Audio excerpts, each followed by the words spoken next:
My friends, for countless generations, the world has prayed. It has prayed in homes, in temples, in churches, on mountaintops, and in moments of deep desperation. Humanity has prayed in times of war and in times of peace, in sickness and in health, in abundance and in poverty. It has lifted its voice to the heavens and asked for a God somewhere to intervene, to correct, to bless, to rescue. And yet, after all these centuries, after all these petitions, after all these cries to the skies, the world remains largely unchanged in its consciousness. Fear still governs the hearts of men. Lack still torments those who believe they are separate from their good. Illness still claims those who trust in external powers more than the life within them. And so we must ask gently, humbly, sincerely, has the world truly understood what prayer is? Most of what humanity calls prayer is not prayer at all. It is pleading. It is begging. It is reaching outward toward a presence imagined to be far away. It is believing that God must be persuaded, convinced, or awakened to our needs. It is the tragic assumption that God lives elsewhere, listens intermittently, and responds selectively. And it is this assumption, this belief in distance, this illusion of separation, that renders most prayer powerless. The great misunderstanding of prayer is not in the words we use or the rituals we repeat. The misunderstanding lies in the starting point. The moment you pray to God, you have already accepted the greatest untruth, that God is apart from you. You see, my friends, if God were somewhere else, if God were in a distant heaven, waiting to be summoned, waiting to be moved by your words, then the entire foundation of spiritual life would collapse. For such a God is not omnipresent, not omniscient, not omnipotent. Such a God is merely a larger version of man, a cosmic ruler who must be petitioned, an external force who must be impressed. But this is not the God Jesus revealed. This is not the God the mystics have known. This is not the God who whispered to Elijah in the still, small voice. And this is certainly not the God whose kingdom is within you. No, the true God, the one presence, the one life, the one consciousness, is not a being you call forth. It is the very essence of your being. It is the life that animates you, the intelligence that governs you, the love that sustains you. And until prayer begins with this recognition, prayer remains nothing more than spiritual longing. Let us be very clear. Prayer is not asking God to do something. Prayer is not sending thought outward. Prayer is not trying to reach a higher power. Prayer is the quiet, inner recognition of the presence already here. Prayer is turning within not to bring God closer, but to acknowledge the God who has never left. Prayer is the resting, the yielding, the surrendering into the truth that I and the Father are one. Prayer is not meant to overcome the absence of God. Prayer is the realization of the presence of God. And so, when we gather here today, we do so not to add more words to the sky, not to repeat phrases hoping they will ascend to some distant throne. We gather to correct the very foundation upon which prayer has been built in human consciousness. We gather to release the belief in external divinity and to awaken to the kingdom within. For when prayer begins with separation, it ends in frustration. But when prayer begins with union, it ends in revelation. This is the great misunderstanding the world has carried for centuries, and this is the misunderstanding we will dissolve today. For the moment you stop praying at God and begin praying from God, from the presence, from the oneness, from the truth of your being, everything changes. The entire structure of your spiritual life shifts, and the fruits of prayer begin to unfold naturally, effortlessly, gracefully, Let us begin there by remembering that the God we seek is the God who is already here. My friends, as we move more deeply into this sacred exploration, let us look honestly and tenderly at why so many prayers offered with sincerity, offered with longing, offered with hope, seem to go unanswered. It is not because God withholds. It is not because God delays. It is not because God judges. It is because most prayer begins in the wrong direction. Humanity has been trained to pray after it encounters a problem. A sickness arises, then we pray. A bill arrives, then we pray. A loved one suffers, then we pray. In other words, we begin with the problem, and from that problem we reach outward for God. This is seeking second. Seeking second means you acknowledge the outer condition first, and then attempt to bring God into it afterward. You see the disease as real, and then invite God to correct it. You see the lack as real, and then beg God to supply it. You see the discord as real, and then plead for harmony. But what happens when we start with the outer condition? We give it authority. We give it substance. We give it reality. And then we ask God to fight the very thing we just established as powerful. This is why prayer fails. Not because God is absent, but because we begin by affirming a power apart from God. Listen carefully now, for this is central to your spiritual freedom. The moment you believe there is a condition, a person, or a circumstance with power of its own, you have stepped out of the kingdom consciousness, and from that place of separation, no prayer can reach the heights of realization. It is not that God does not hear you, it is that you are not hearing God. You are too busy listening to the voice of fear, the voice of appearance, the voice of the world that insists something is wrong. This is seeking second, and yet the Master taught us to seek first the kingdom of God. Seek first, not after the diagnosis. Seek first, not after the financial crisis. Seek first, not after fear has taken root in your mind. To seek first is to begin with God as the only presence, the only power, the only reality. It is to look at the appearance, not with denial, not with resistance, but with the quiet recognition. This condition has no authority in the presence of God, for God alone is real. But here is the subtle trap. Most of us seek first the problem and God second. We begin with fear and try to climb our way back to faith. We begin with lack and struggle to return to abundance. We begin with sickness and beg for healing. Yet, my friends, Spirit has no methods for fixing what does not exist in its own consciousness. God does not heal sickness because God knows no sickness.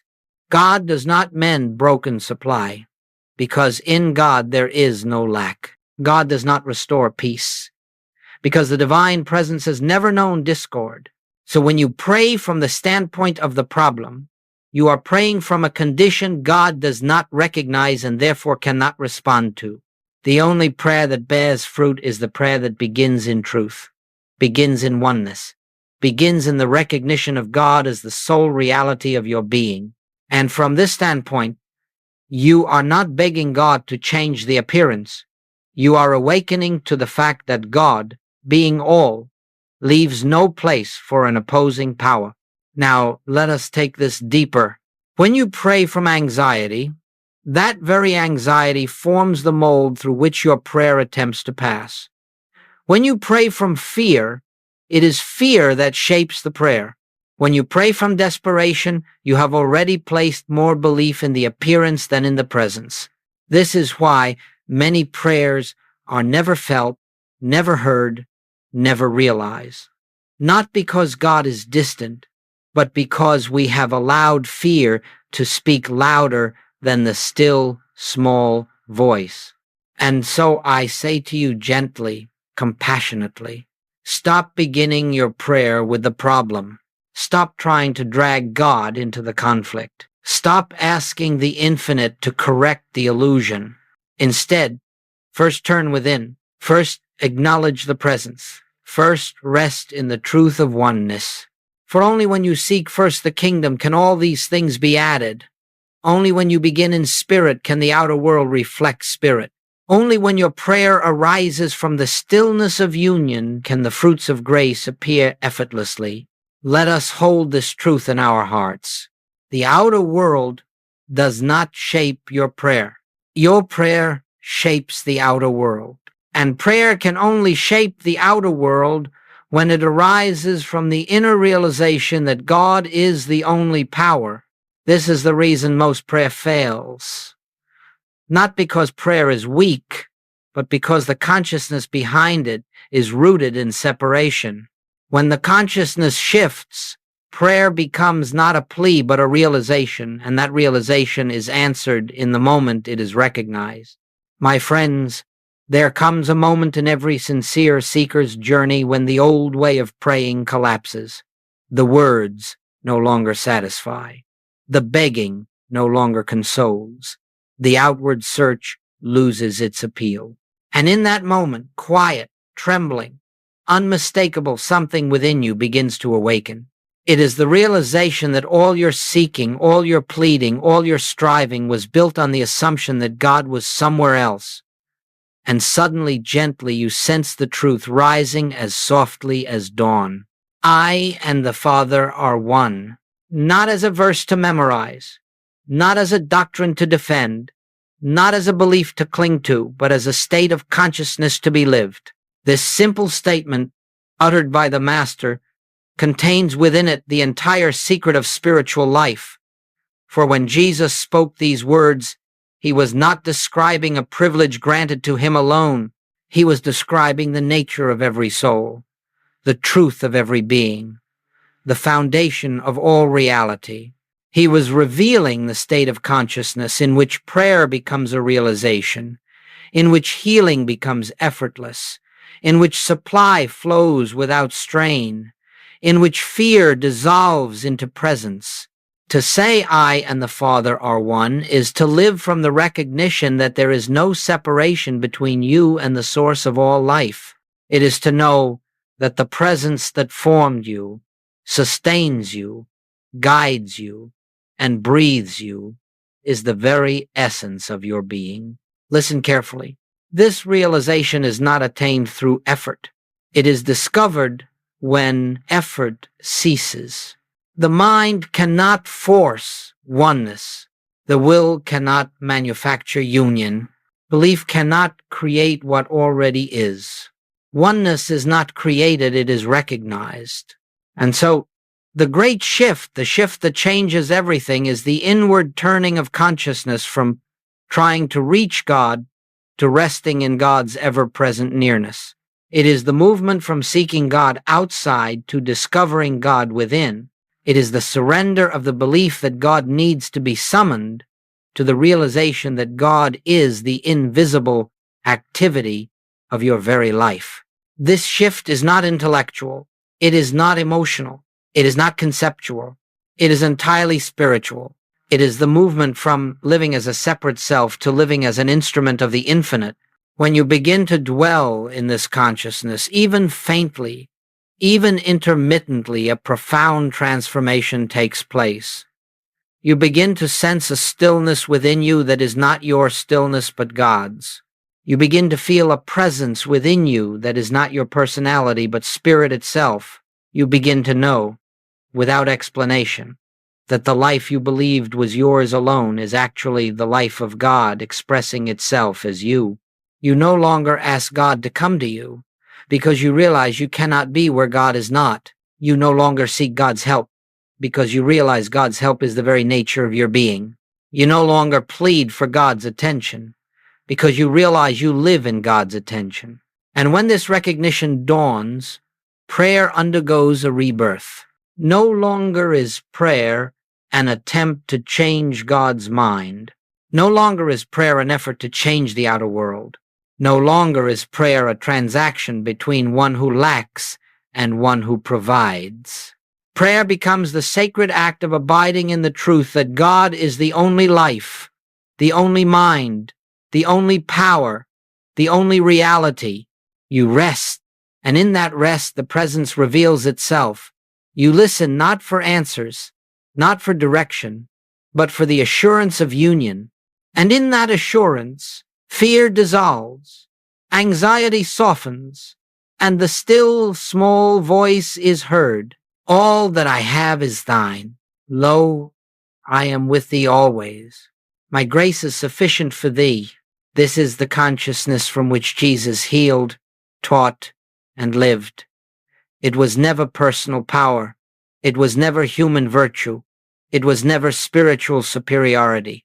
It was simply the clear recognition of oneness, and every word he spoke, every miracle performed, every healing demonstrated flowed from this consciousness of union.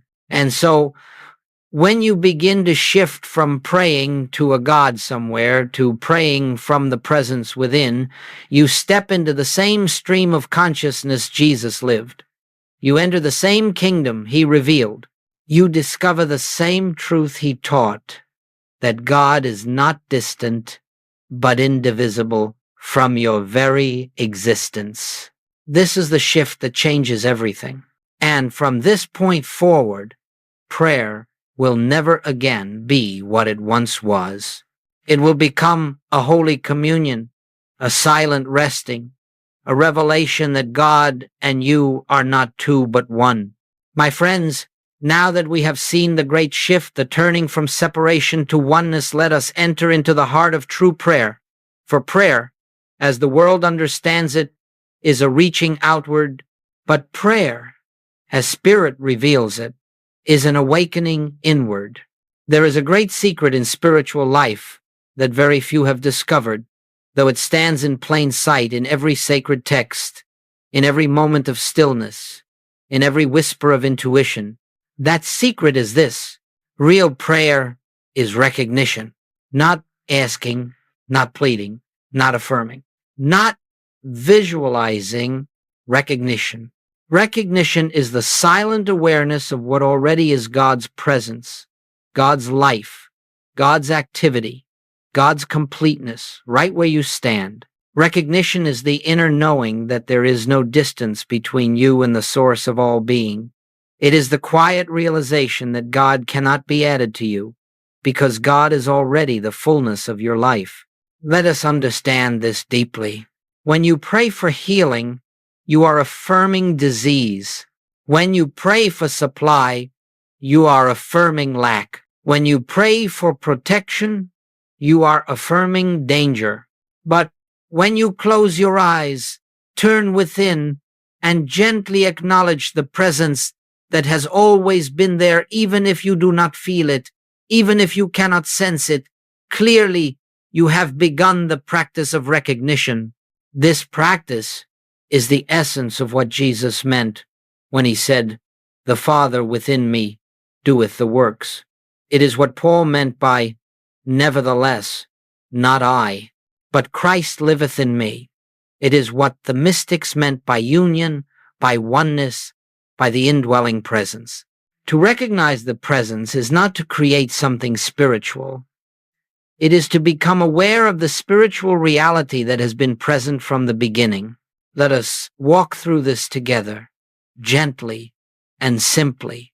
You sit quietly, you breathe without intention, you let the world fall away just for a moment, and inwardly, without words spoken aloud, you acknowledge, "Father, thou art here, and because thou art here, nothing else has power."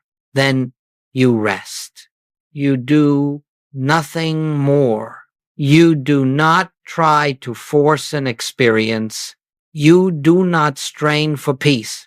You do not attempt to silence the mind. You simply rest in the truth that God is present, even if your emotions, thoughts, and senses have not yet caught up to the realization. Recognition is not about feeling something. It is about knowing something. And as you sit in this quiet awareness, something begins to happen not by your doing, but by grace. Thoughts slow. The sense of me tries less. A subtle stillness enters the atmosphere of your being. You may not always perceive it, but it begins to move within you. Recognition is the opening through which grace flows. You are not praying to change conditions. You are not praying to heal disease. You are not praying to attract supply. You are not praying to correct a world of appearances. You are praying only to behold the truth of God's presence. And in that beholding, conditions change. And in that resting, healing appears. And in that stillness, supply flows. And in that inner silence, harmony unfolds. Recognition lifts you out of the realm of appearances and places you in the consciousness of reality, spirit, oneness, God. Let me be clear. Recognition is not passive. Recognition is not resignation.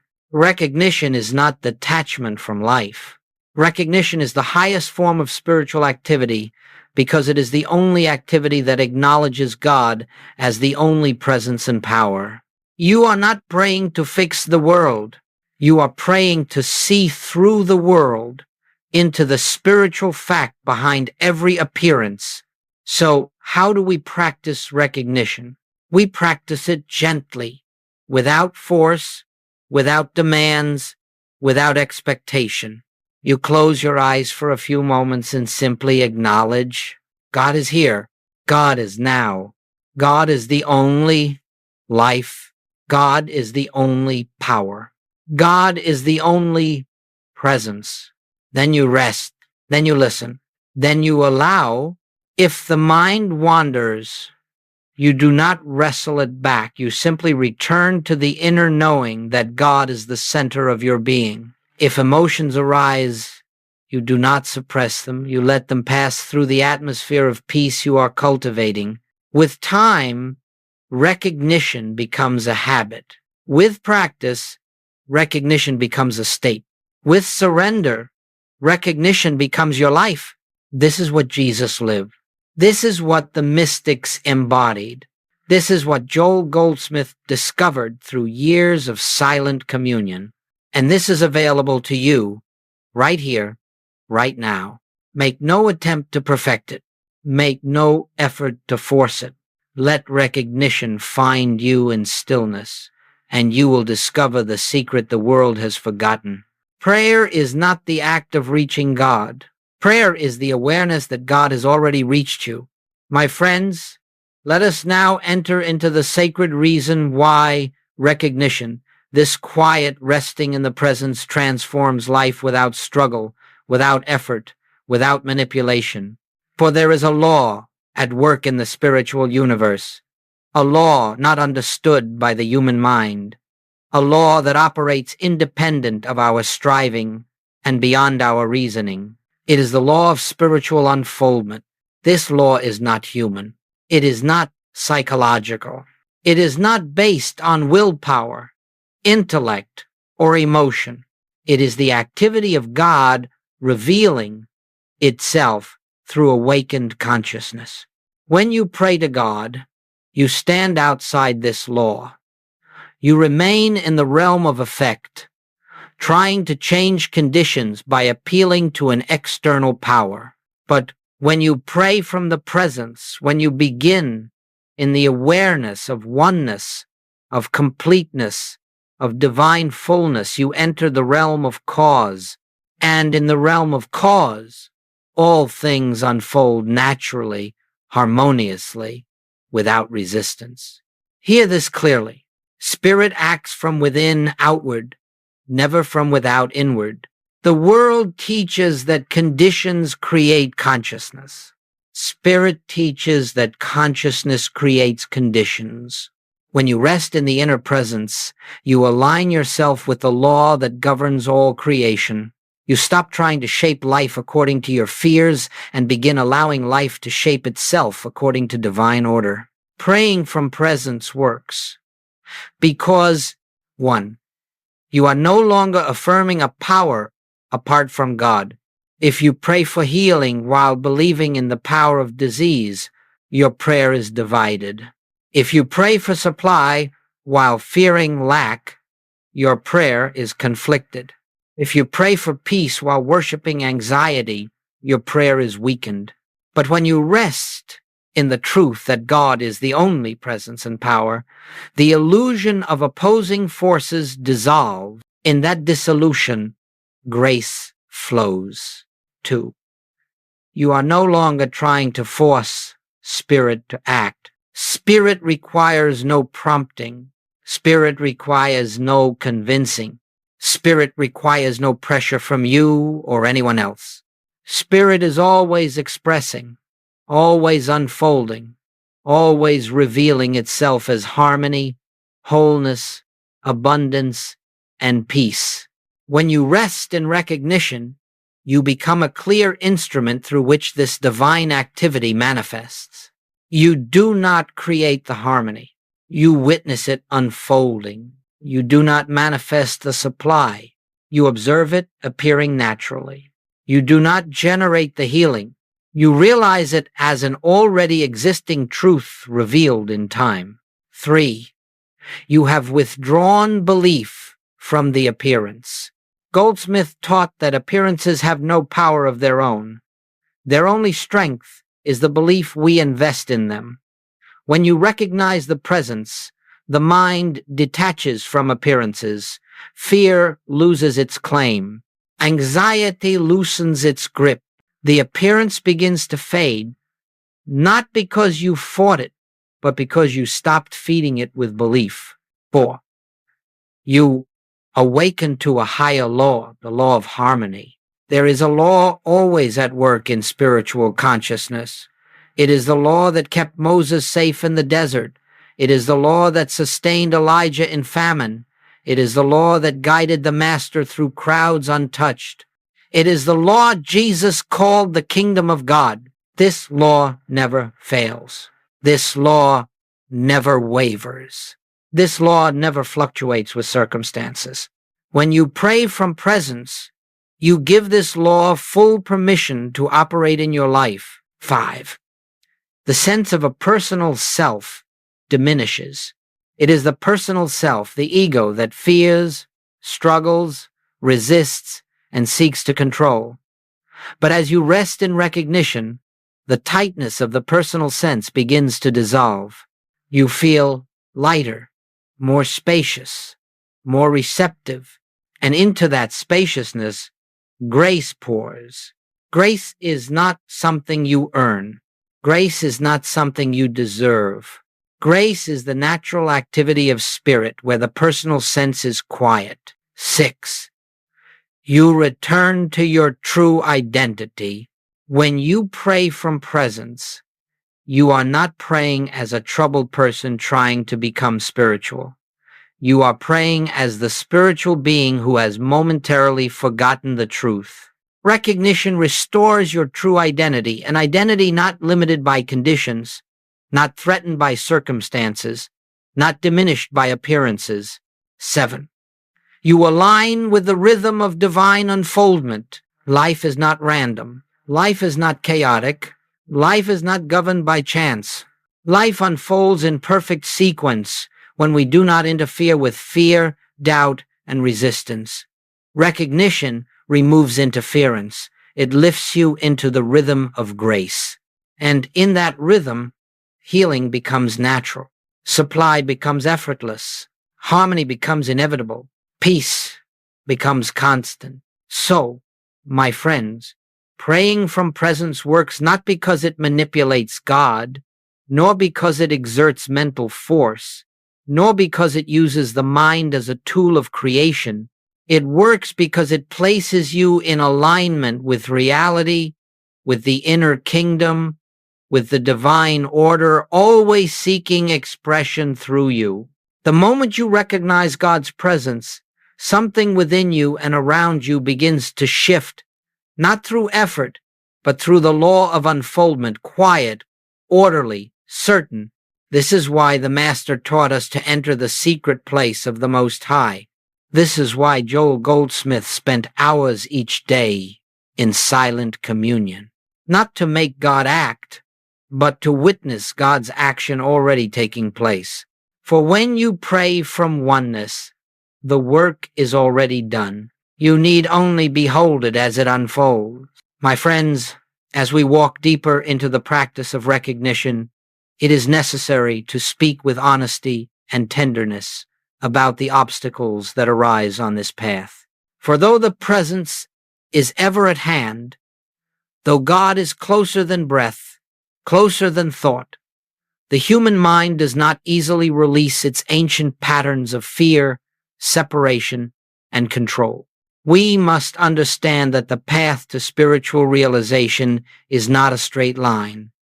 It is more like the unfolding of a flower, slow, gentle, and often hidden beneath the surface. And as with any sacred unfolding, there are moments of resistance, moments of dryness, moments when the mind protests, doubts, and argues. There is no shame in this. There is no failure in this. It is simply the ego's attempt to preserve what it believes itself to be. Let us identify these obstacles with compassion and clarity, so that when they arise, we are not frightened by them, but meet them with understanding. 1. The restlessness of the mind. One of the first obstacles is the mind's inability to remain still.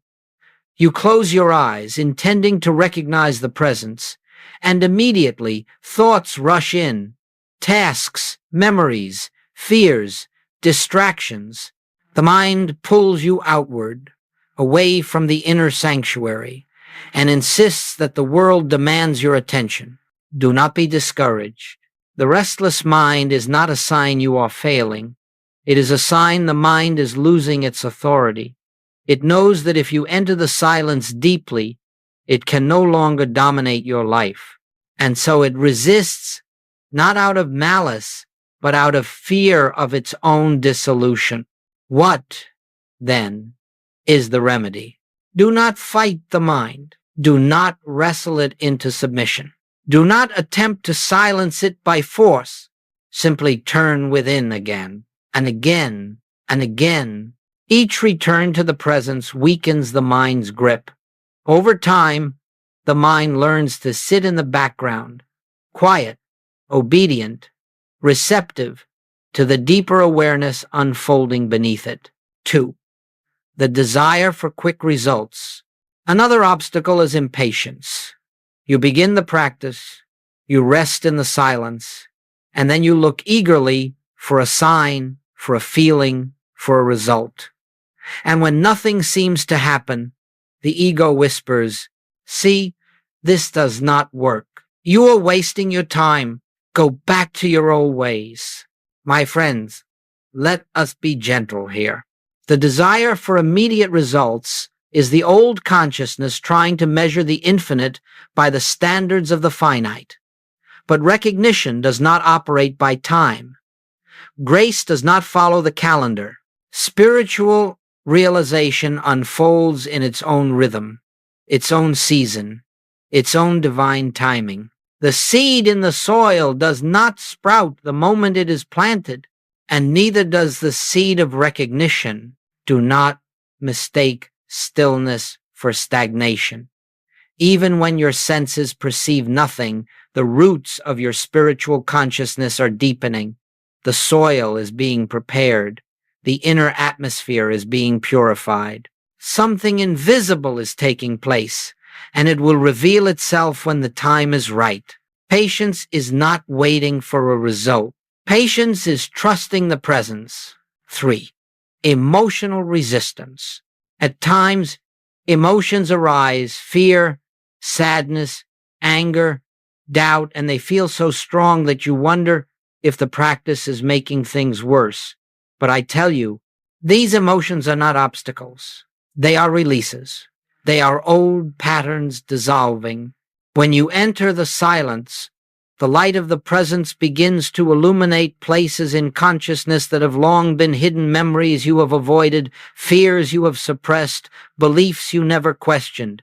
These arise not to overwhelm you, but to be healed by the very presence you are learning to trust. Do not run from them. Do not fight them. Do not label them.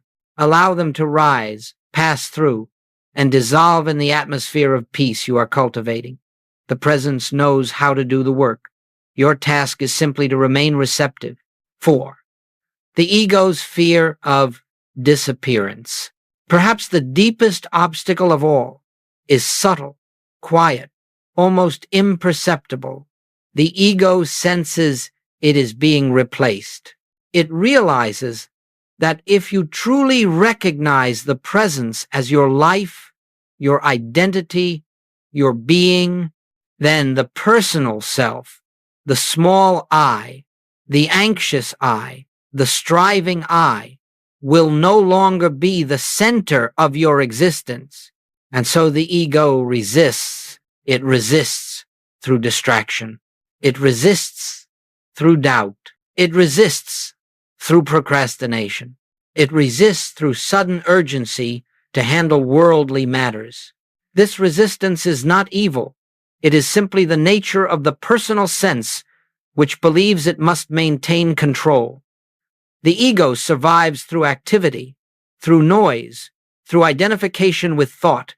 Silence is its undoing. But, my friends, you must not fear the ego's dissolution, for what disappears is only the illusion of separation. The true self, the Christ within, the presence, the I am, remains untouched, unchanged, eternal. The ego fears losing itself. The spirit rejoices in the realization of oneness. 5. The feeling of nothing happening. One of the greatest illusions on the spiritual path is the belief that silence is empty. Many students come and say, "When I meditate, nothing happens." But I assure you, silence is not nothing. Silence is God in action.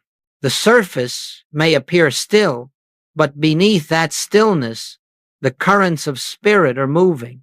The consciousness is being purified. Old beliefs are being uprooted.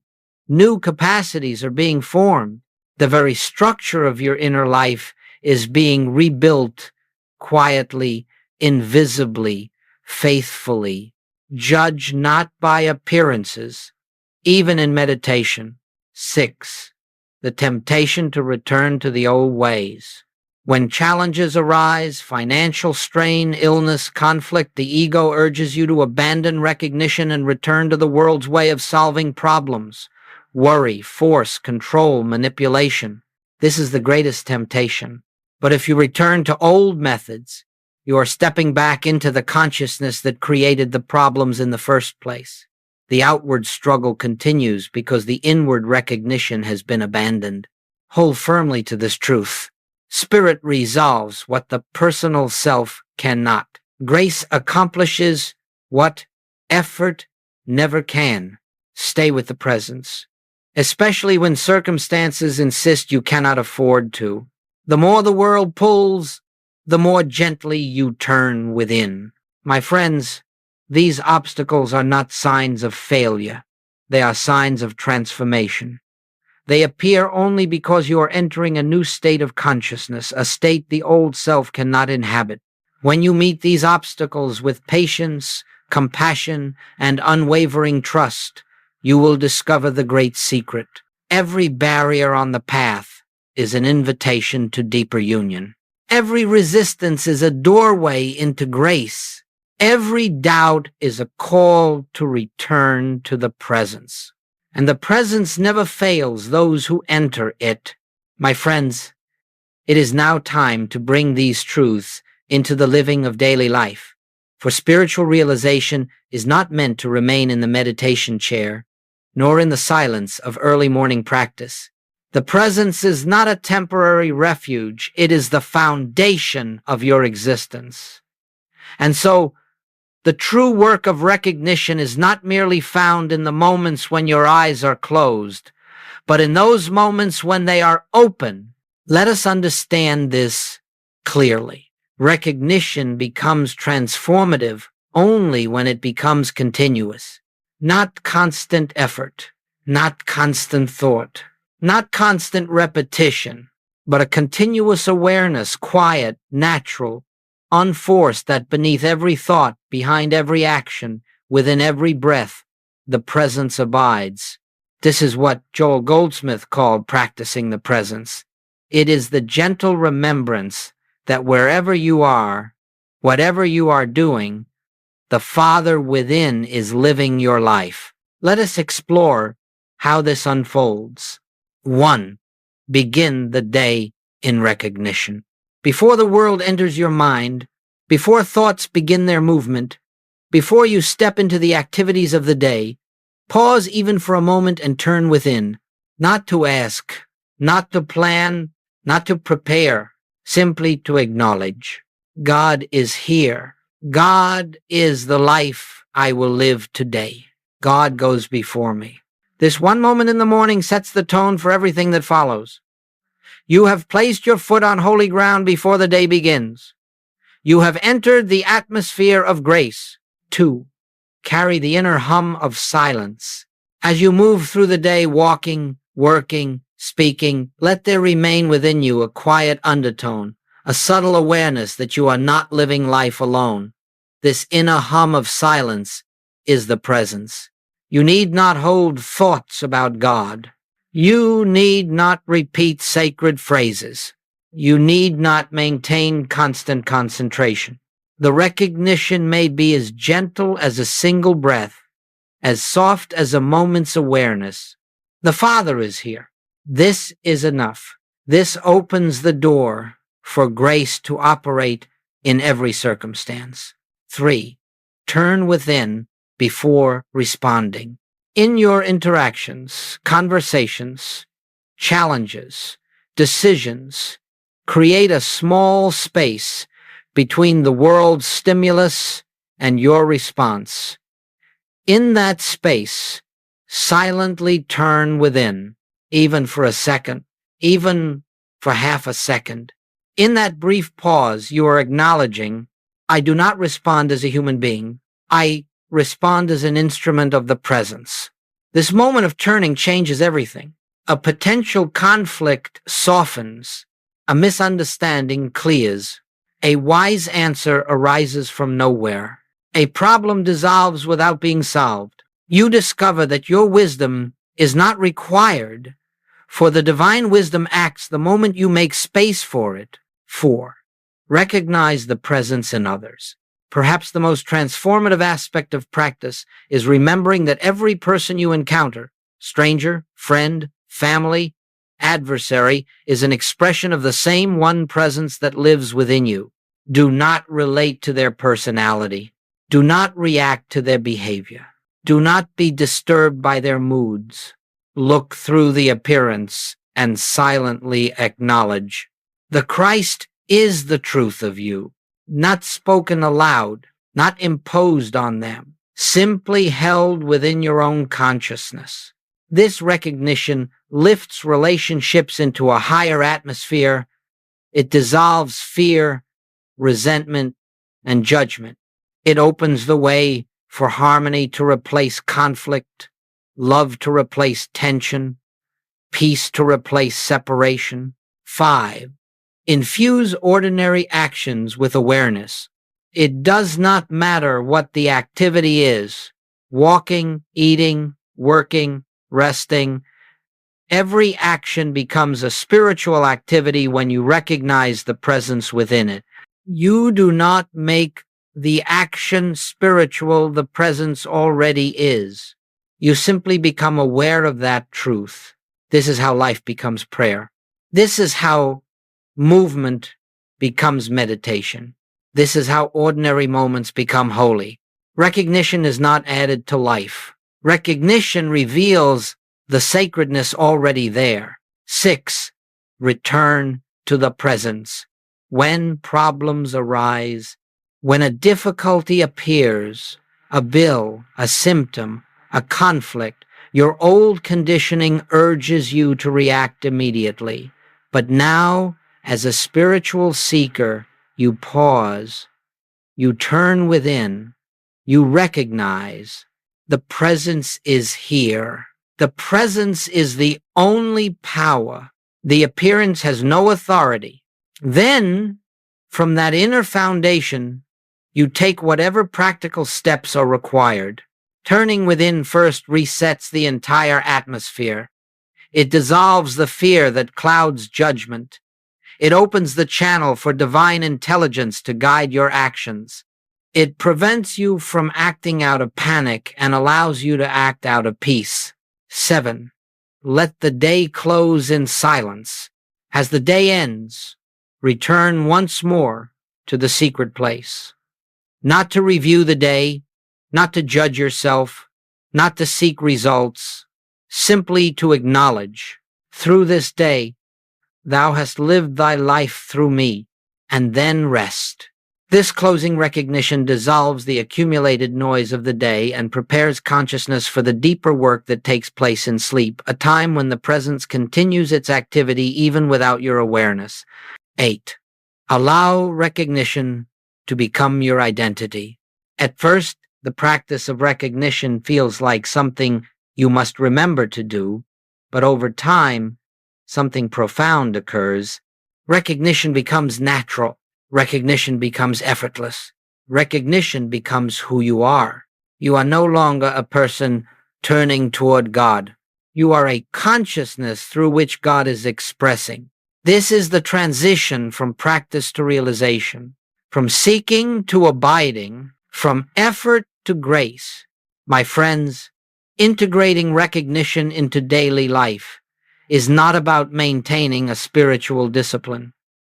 It is about awakening to the truth that the presence is already living every moment of your life. When you turn within, moment by moment, you are not creating God's activity. You are becoming aware of it. And in that awareness, life begins to flow in a new rhythm, a quieter rhythm, a clearer rhythm, a rhythm of grace, harmony, and effortless unfoldment. This is living from the kingdom. This is living from the presence. This is living the infinite way. My friends, as we come to this sacred moment in our journey together, I wish to speak of the great turning point, the shift in consciousness, where everything begins to change, not gradually, not partially, but wholly and profoundly. It is the moment when prayer ceases to be an act and becomes a state.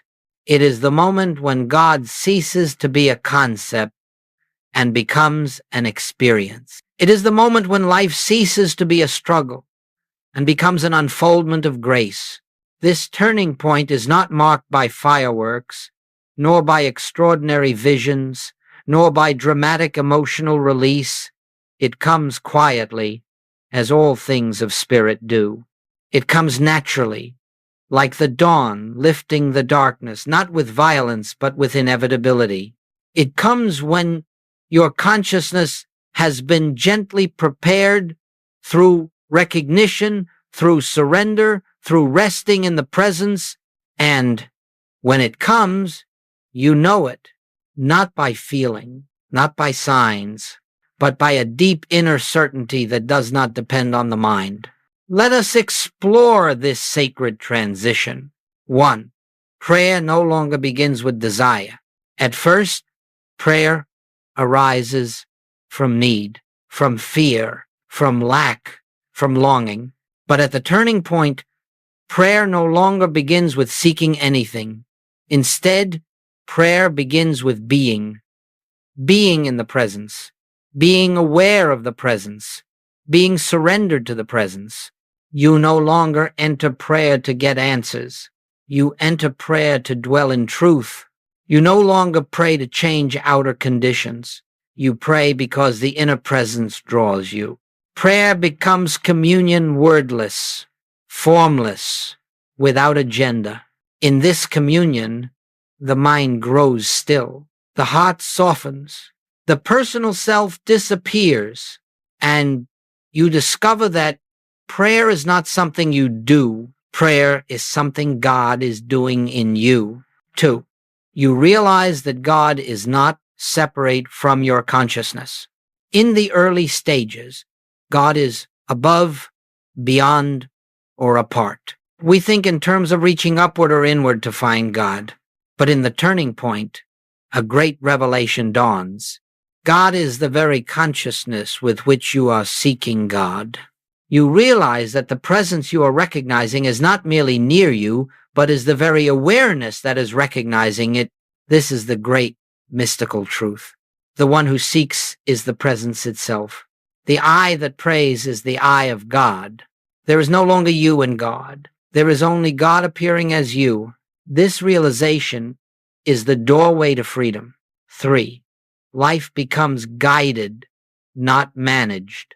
Before the turning point, life feels like something you must handle, control, protect, and direct. Your mind works tirelessly to arrange outcomes, manage relationships, and secure your future. But once communion is established, something miraculous occurs. You stop guiding life. Life begins to guide you. The inner prompting becomes unmistakable. The flow becomes natural. The tension that once dominated your days dissolves. You no longer plan your life according to fear. You respond to life according to divine impulse. This is grace in action. This is the effortless direction of spirit. 4, problems lose their power. A remarkable shift takes place at this point. What you once called problems no longer hold the same authority. They no longer appear as threats. They no longer disturb your peace. They no longer define your state of being. You may still see them, but something in you knows they are not real in the spiritual sense. You begin to understand why Jesus could sleep through storms, why he could walk unharmed through crowds, why he could face the world without fear. The presence within you becomes more real than the appearances around you. You look at difficulties and know these are shadows upon the screen of the world. They have no life in the presence. And so they dissolve not by force, not by mental effort, but by the simple absence of belief. 5, grace becomes the atmosphere of your existence.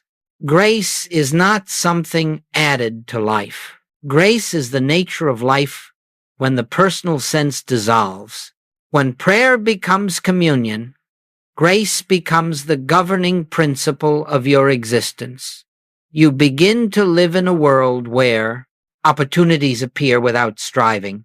Healing unfolds without struggle. Supply flows without worry.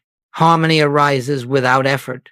Not because you manifested anything, but because you stopped interfering with the divine order. Grace is the natural state of a consciousness resting in God. 6, the personal I fades into the divine I.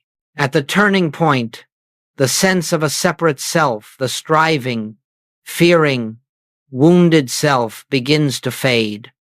What remains is the true self, the Christ within, the I that is one with the Father. You no longer say, I must find God. You begin to hear, I am the life of God. You realize that everything you sought has already been given. Everything you attempted to achieve has already been accomplished. Everything you feared losing was never yours to lose. The divine self emerges, quiet, steady, unshakable. And this is the birth of spiritual freedom. 7, you live the infinite way. When prayer becomes communion and life becomes grace, you are no longer practicing the spiritual path. You are the spiritual path. You are the transparency through which God appears in the world. You do not teach through words. You teach through presence. You teach through peace. You teach through the light that silently radiates from your being. This is the infinite way as Joel Goldsmith lived it. Not a religion, not a system, not a belief, but a state of consciousness in which God is the reality of every moment. My beloved friends, this turning point is available to you, not in the future, not after years of discipline, not after perfecting meditation. It is available the moment you lay down seeking, the moment you surrender effort, the moment you rest in the presence that has always been your life. From that moment forward, prayer becomes communion. Life becomes grace, and the soul remembers what it never truly forgot. I and the Father are one. My beloved friends, we have walked together through the great truth that has been hidden in plain sight for centuries, that prayer is not a reaching outward, but a returning inward, that God is not a distant power, but the very life within you, that the kingdom of God is not found in the future, not attained through effort, but revealed through recognition. As we come to the close of our time together, I invite you not to remember my words, not to hold on to the form of the teaching, but to return again and again to the experience we have touched upon, the silent recognition of the presence. For this recognition is the beginning of all spiritual life, and this recognition is also its fulfillment.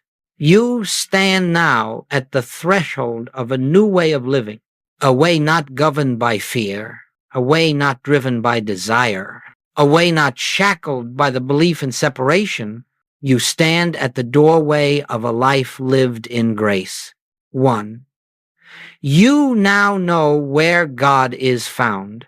You no longer need to search the world for God. You no longer need to plead or persuade or perform. You no longer need to look to circumstances for answers. You know now that God is found in one place only, in the silence of your own being. Every time you turn within, even for a single breath, you open the door through which the infinite pours itself into expression. Let this truth be your anchor. God is here. God is now. God is the life I am living. 2. You are never again a seeker. From this moment forward, you are no longer one who seeks. You are one who recognizes. You are no longer asking, how do I find God? You are quietly acknowledging God is already present. And in that simple shift, everything changes. The seeker suffers. The recognizer rests. 3. You carry the secret of grace. What you now hold in consciousness is the forgotten truth that transforms life not by altering the outer world, but by awakening the inner one. You now know grace is not earned. Grace is not achieved. Grace is the natural flow of God appearing through a consciousness that is not resisting. Every moment you rest in recognition, grace becomes your environment. Every moment you turn within, harmony unfolds. Every time you pause in awareness, the presence takes over the activity of your life. This is the great secret the saints lived. This is the secret the mystics embodied. This is the secret Jesus revealed. Grace is the law of the spiritual universe. Recognition is the key that opens the door. 4. You have nothing left to fear. Fear arises only when you believe in a power apart from God. But now you know there is no such power. Appearances may still arise, but they will no longer possess the authority they once held. For now, your response is no longer panic. Your response is recognition. And in that recognition, the recognition of the one presence, the one power, fear dissolves like a shadow fleeing the light. The presence goes before you. The presence walks with you.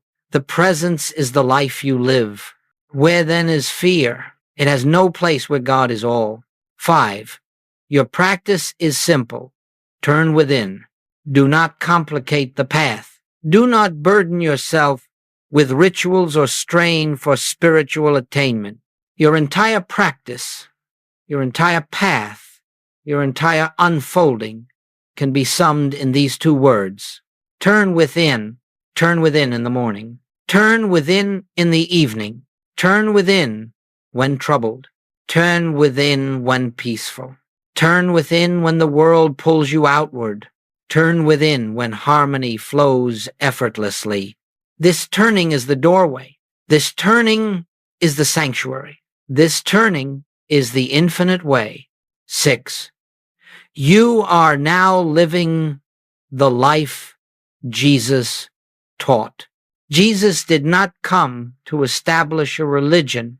He came to reveal a consciousness. He did not ask you to worship him. He asked you to follow him into the inner kingdom, into recognition of the Father within, into the realization of oneness. When you turn within and rest in the presence, you are walking the path he walked. You are living the life he lived. You are embodying the truth he revealed. The Christ within you is your true identity, and now you know how to return to it at any moment. 7. Your life, from this point forward, as you leave this teaching and return to the activities of your day, know that you are not returning as the same person who began this journey. Something within you has shifted. Something within you has awakened.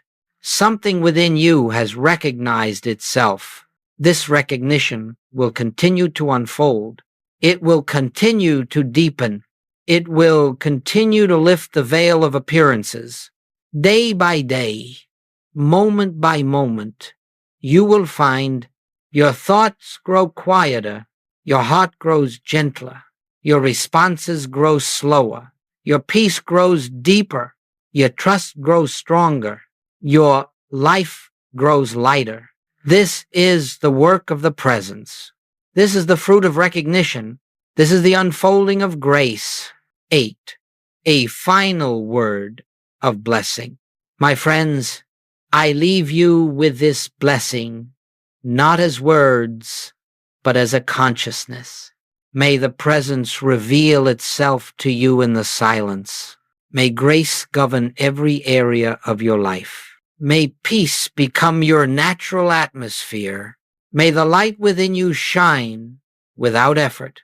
May your path be guided without your striving. And may you never again forget that you and the Father are one. Rest now in that truth.